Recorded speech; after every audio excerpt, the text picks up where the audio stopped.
All right. My name is Jasper Collier, and I'm here with Roderick Turner at the closing reception for the DC Commission on the Arts and Humanities exhibition, Legacy Civil Rights at 60. Today is March 1st, 2024. And Mr. Turner has agreed to spend a few minutes to talk to us a little bit about his story. And so I'd like to just start, Mr. Turner, by asking you to tell us a little bit about your childhood, and maybe to start with kind of where you were born, a little bit about your family, and if it helps, you can kind of think about some particular memory from your childhood that you'd like to share with us. Okay. Yeah, well, I was born in Providence, Rhode Island, and my family moved around a lot. My mom, she was from Wilmington, North Carolina, and my father, he was from Providence, and he was military, so you say I'm a brat. So, so basically, growing up, as far as civil rights, growing up, I do remember when we was in North Carolina, we went to a beach, or we were supposed to go to a beach. We wanted to go, and what happened was my mom told me that we couldn't go to that beach, right? And I was like, she says, no, that's we can't go. That's not the colored folks' beach. That's the term at that time was used. And I was like, I didn't think nothing of it. As a child, you're just like, okay. But that was just one of many incidents of experiencing the barriers. Even when I did a mural up on Hall's Hill.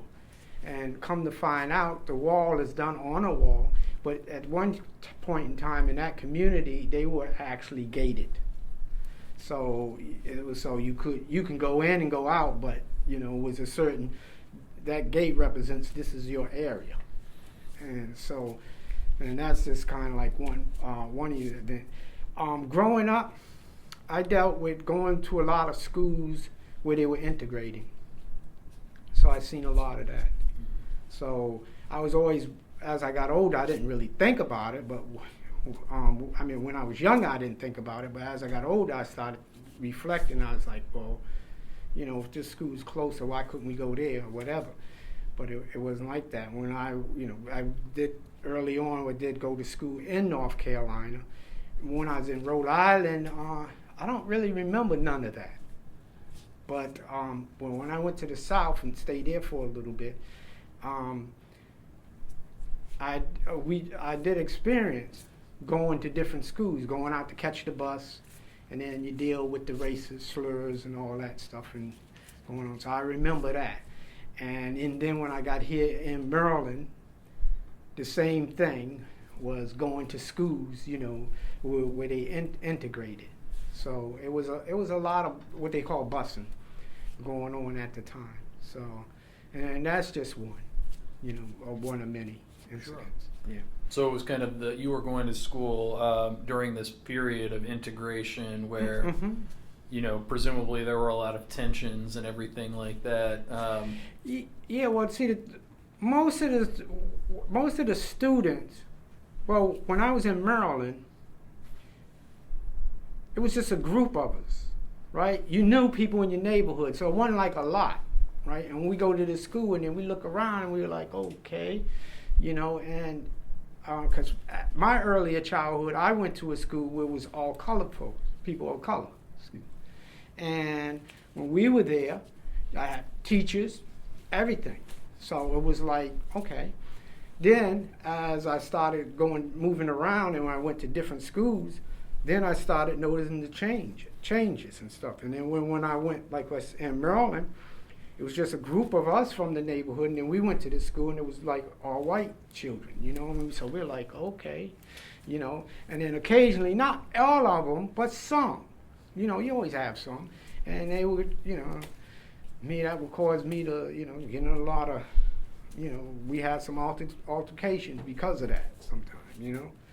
But that's just like one of the incidents. We didn't, but like I said, we didn't know, really. I mean, we kind of knew integration, but we weren't thinking like that, So, and basically that's, like I said. Did you get the sense that your like parents knew, or did you find out later that like it was kind of more of an issue that they were? Well, my parents, they knew. Mm. They knew, mainly my mother. She was like, oof. She would tell you. You know, she would just let you know the law. Don't, you know, you go, you know, do what you're supposed to do, this and that. She'll be respectful. But if they did something she felt that was against us, she was even willing to pull us out of school. That's how she was. My mom's like, no. So, now my father, he was, well, with him, he's more, I say, more laid back. He just kind of like, he just told you what to do, and that was it. He didn't, you know, you didn't want to see him if you were on the wrong track. Put it that way. Yeah. Can you like describe kind of an influence that your parents had on you as you kind of got older? Oh yeah. Well, see, in my family, I'm the third generation of artists. My father was an artist. My grandfather was an artist, and I'm not sure if his father was an artist, but all three of us have attended the same school, right? My grandfather had some connections with Brown University, and somebody was telling me it was historic. I don't know what it was. My father, he went to Rhode Island School of Design. I attended Rhode Island School of Design. Now, Rhode Island School of Design is affiliated at one point in time with Brown, and that's the affiliation. And so, in fact, he painted a still life at a certain age, and I painted, you know, but he also would teach me, give me certain pointers and stuff like that. But in our family, it was always, you did the best, you make the best on what you got and do the best on what you can. And because most of our family, like in my peers, all of them, well, they finished school and some went on further. But now my nieces and nephews, they went even further. So education was a high thing, but more thing, it was skill. You know, whatever you do, be the best at it, you know. Okay. Wow, there's like a lot there that my mind immediately says like to ask more about. So there's, you know, more there that I'd like to hear. Like, you know, we don't have to get into it too much right now, but, you know, I know that you mentioned that your father was in the military and that was part of, you know, kind of moving around. Yeah. But that he was also an artist. So yes, he was. He was, he painted a mural in Rhode Island. He was in the Marines. So I don't even know if he was in the Marines during that segregation time, you know, come to think of it, you know. So I'm like, you know, and because my grandfather was a military too. He was, I think they said merchant marine or something like, retired. Okay, so in my family, they're known for, we'll say thinkers. Okay, on both sides. Okay. Yeah. Okay. Yeah. I guess. Did he begin like working in the art field before or after the military, or did he actually do art for the military? Well, I don't know that much, like in the military, whether he did that or not. But I know he did art. But see, remember at a certain time, I know it's hard now, even me being a person of color, being accepted as an artist, okay? So I know it was even harder for him, because I had an uncle too who was an artist, he ran a boxing gym. And it took me a while to realize he was an artist. And he had designed something for Budweiser. Come to think of it, I have a plaque where it had an eagle on there. His son was telling me how they used that concept, but he didn't win. Okay, but anyway, but my father, just like his father, it wasn't an accepted thing. Even though I would think it would have been, because I think it was Bannister. I think it was. He was a famous Rhode Island artist up. Now, I don't make sure I got the right person. I think it was Bannister. But anyway, there was an artist, he started the art club in Rhode Island, okay? So, well, it had connections to it. They're still arguing about that. Anyway, so with my father, he did art. I know because he did a lot of carpentry and he had to do odds and end jobs to make ends meet. But he was not like quote unquote accepted. Now people knew he did art and all that, and they knew him as an artist because his whole family, they all did art at one point in time. Yeah.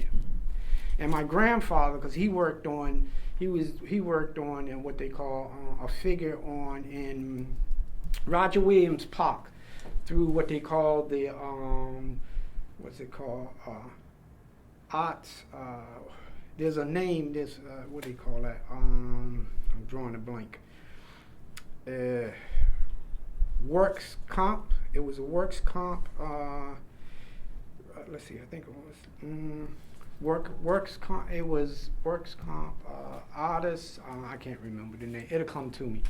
But it was a program that was started to give people jobs, right? And his job was WPA. So he worked with WPA.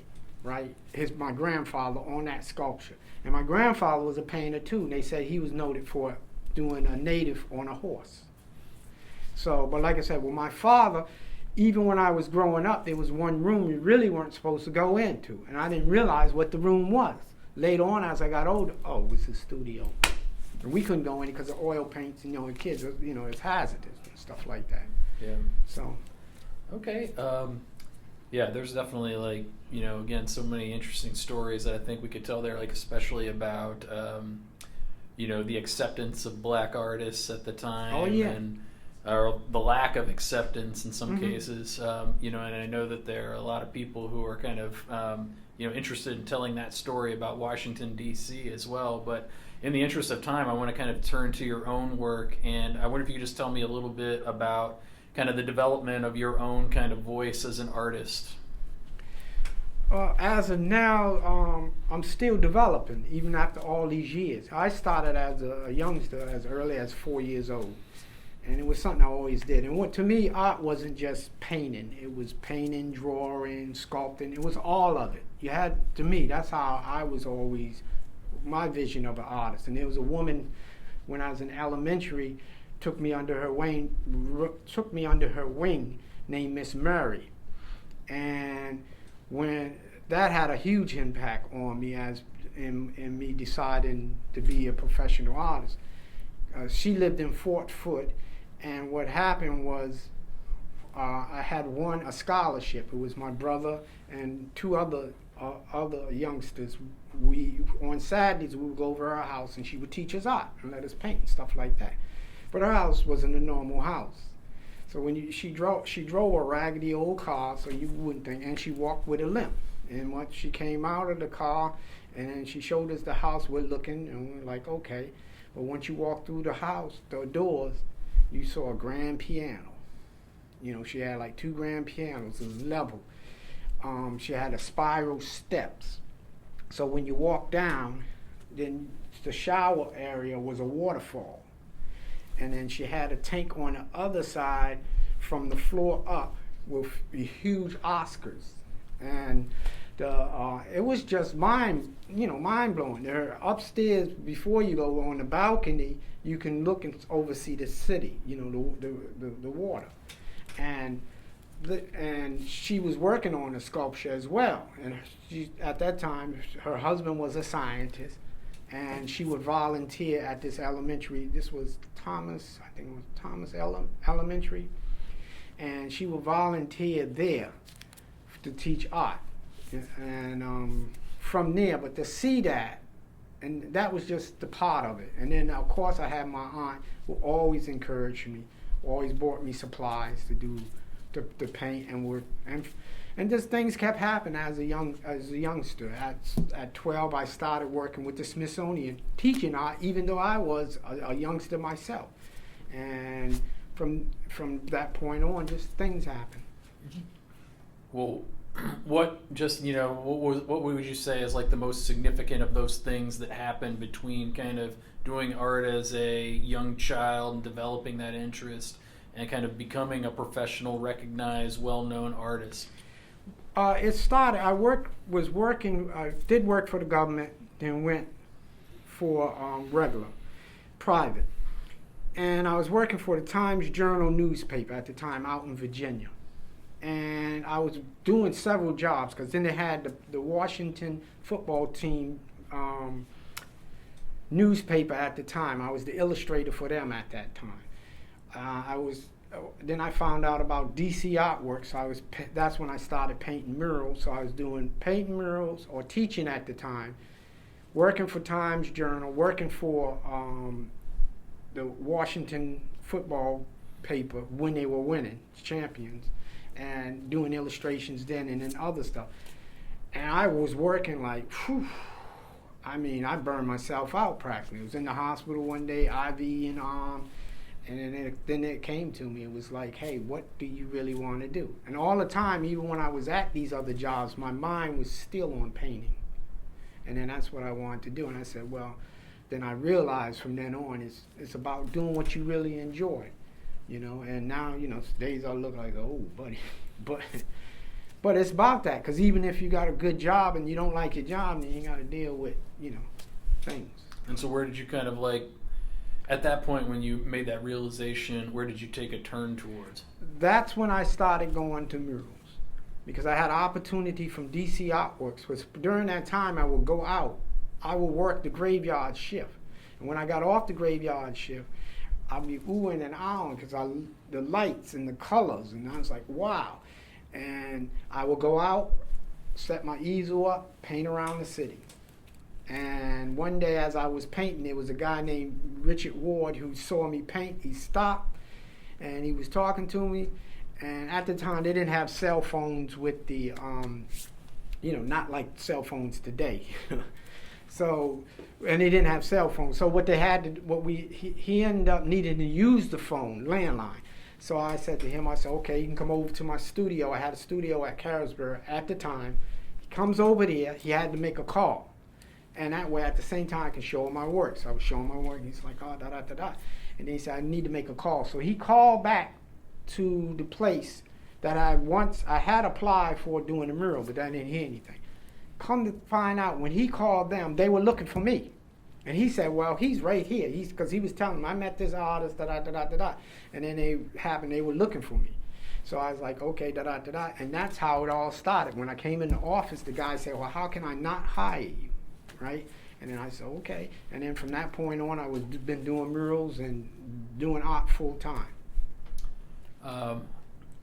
You know, once you made that turn to murals, like, Mm-hmm. I think it's a, you know, kind of great story how you made that shift and you realized that was something that, like, kind of, you know, if I'm not kind of like misrepresenting here, something that made you Mm-hmm. happy. It was something that, you know, you wanted to do, Yes. you know, as opposed to this kind of collection of jobs that was burning you out. Like, Mm-hmm, mm-hmm.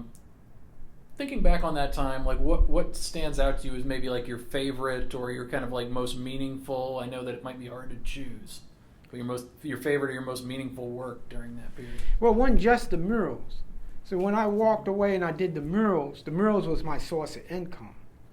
And at the same time, it gave me more time for me to devote to my painting. And I would do my paintings, like, even one of the paintings are in the show, two of the paintings are in the show now that were done back in the 80s. And that was my way, you know, to put my work out. And then to see, you know, my work didn't sell right away, but some would sell here, some would sell there, you know. Okay. And then, so things just happened to work out.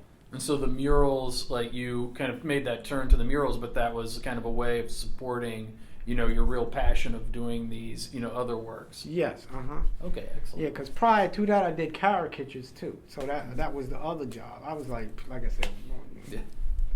So. Okay, well then the next thing that we, you know, want to turn to, if you have time to, I know that we're like a little bit over time here, but I wanted to kind of get to this civic action, civil rights aspect of things, and, you know, I wonder if you could talk to like how that is represented in your work. Well, it is what it, as someone say, it is what it is. Being a person of color, whether I'm blatant with it or not, it's come out. Like for my cityscapes. When I started painting my cityscapes, I was more, you know, I was into architecture and the colors and the houses and, you know, just basic stuff to me of interest. Now, as I continue to paint, I'm seeing little subtle things. It's changing, and the story is coming out, because I notice I'm capturing this story about these neighborhoods, and the changes in DC, and of course civic, because the places they're coming in neighborhoods and they changing neighborhoods, but at the same time, I see we're moving out. Can't afford to stay there, and I'm like, okay. So it's a lot of stuff to it. And not only that, I was just talking to my cousin today. He just got his diploma after, put it this way, he's 70 years old. Now, he had his diploma at his regular time when he graduated from school, but it wasn't official. He told me that during 1968, at that time, Martin Luther King was supposed to go to that school. It was Williston High School in Wilmington, North Carolina, to speak. But he ended up going somewhere else in Memphis, and that's when you know what happened. But saying that, because of segregation, he was unable to get his diploma on the day that he graduated. He's 70 years old. And he just was recently, it was a big article about it and everything. He's just recently received his diploma. Okay? Yeah. So these are just real, tangible things, Me, like I said, as an artist, I still see it. Because I notice now that, artists can paint anybody they want to paint. But what I notice now is someone else, people not of our color, all right, are painting. I see white artists painting people of color, or people from other places, people of color. They're telling our story, not we telling our story. If we tell our story, then our paintings get pushed to the side. That's what I have to deal with. I have seen the influx of muralists come into the city that I'm like, okay, the new crew, and they have the new movement that they're doing. So I'm like, well, what about, I'm not just talking about me, what about artists like me, and how come we don't continue to get the support? Okay? Now, thanks for the commission. They've been helpful, been very helpful to me. Okay? So, but on that note, in dealing with civil rights, that's why I named those paintings that I did, even though those paintings were in the 80s. That's over 20-something years. It's called Remembering the Dream. So it's not to forget, because we still have to keep working towards that goal. It's not going to just help me or people of color. It's going to help everybody. So thinking specifically about remembering the dream, and again, Mm-hmm. I know we are kind of over time here, but Yeah. can you tell me like a little bit specifically about that work that connects with kind of your vision for civil rights, civic action? Okay. Can you just describe that particular Okay. work a little bit? In one of the pieces out there called Remembering the Dream is a picture of Dr. Martin Luther King, and he's writing out his speech. And then in the background, one of his speeches, he'd been to the mountaintop. I put the mountaintop in the background. And then also you had the Freedom Riders in the clouds on the bus, the Greyhound bus, to show of that struggle. And basically that piece there is just reflecting, showing a little piece of history. That's why I said Remembering the Dream. And then on the other one, I have his wife and his daughter participating. Well, they were at the funeral, and may they rest in peace, all of them. And they were the daughter is really unfinished, painted. It's in a rough state, and I did that for a reason. I left it that way so people who know art and look at it will wonder, well, why isn't this finished? Right? He completed what he's supposed to complete it, but now we have to keep going. As the panelists are talking, they're giving you incidents of going on, what's happening today. So I'd like to just start by saying thank you, Mr. Turner, for sharing your story and sharing this time with us. Right. The last question I would have is kind of on that note, what kind of, words of inspiration, or what would you want, like, kind of young artists to sort of take away based on your experiences? Well, for the younger ones coming up, you have the gift and the talent, perfect it. And as I was told when I took the journey, don't worry about the money. That's what I was told. And I'm like, huh? and perfect it. And I would suggest you know, if they, I would suggest going into commercial first, right? Just going commercial first, and keep doing your fine arts, and then when it's time and that shift comes, then you can go full time into your fine arts. If you're not like in a financial situation, if you're in a financial situation where you can do fine arts, straight out the gate, go for it. But the main thing, I believe when you perfect something, they will find you. So that's what I was suggesting them. Just keep working and perfecting your craft.